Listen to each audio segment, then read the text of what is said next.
So, will they ever make a documentary of arctotherium, the South American short-faced bear? Well, we don't know.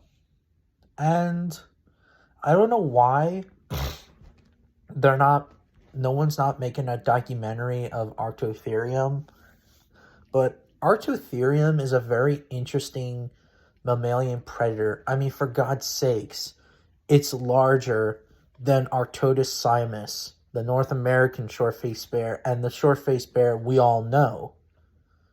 But Arctotherium was even much larger and heavier than even Arctotis simus. Since Arctotis simus was 2,000 pounds and 6 feet tall, around two on four legs, and 11 feet on two, it was a pretty big animal. Well, bear to be more exact. Now, when it came to Arctotherium, well, my suggestion is that it could have been 7 feet on four legs, and when it stood up, this bear would have been around 12 to 13 feet tall and 3,000 pounds. That's the size of a black rhino. You know, that's heavy. Well, that's heavy as a black rhino, for crying out loud. 3,000 pounds? That's a scary bear. And in terms of like how tall it is, it's as tall as Tyrannosaurus. Like Tyrannosaurus being around 13 feet, well, for Sue. So this bear is probably the size of Sue, just less, but just obviously less muscle mass, of course, with Tyrannosaurus. But back to the topic. Arctotherium was a very big animal. Now, the lifestyle it probably did is that it was probably very similar to Arctotis simus. It was probably a open country bear.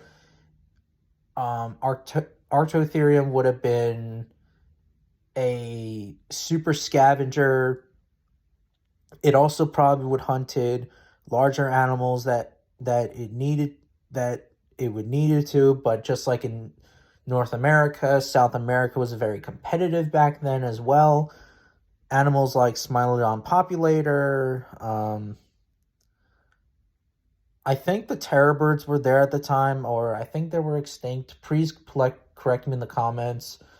There was also, I believe that they were dire wolves, or not dire wolves, but they were like South American relatives from that were closely related to dire wolves. Please correct me in the comments. I don't know too much about the South American canids, but yeah, Arctotherium was a very big, ferocious bear, you know, and would be very competitive back then. And also, just like in some parts of North America, South America was also an open grassland animal. So this bear would have been a big wanderer across the landscapes of South America, scavenging carcasses from other apex predators like Smilodon populator and the South American canids. You know, that would have been very interesting. Now, will Bone Clones make a skull replica of Arctotherium? I hope they do. Or will they also, or what about Safari Limited or Papo or, I don't know, Schleich? Will they ever make a figure of Arctotherium? Who knows? But you can't get your hopes up, but we will see.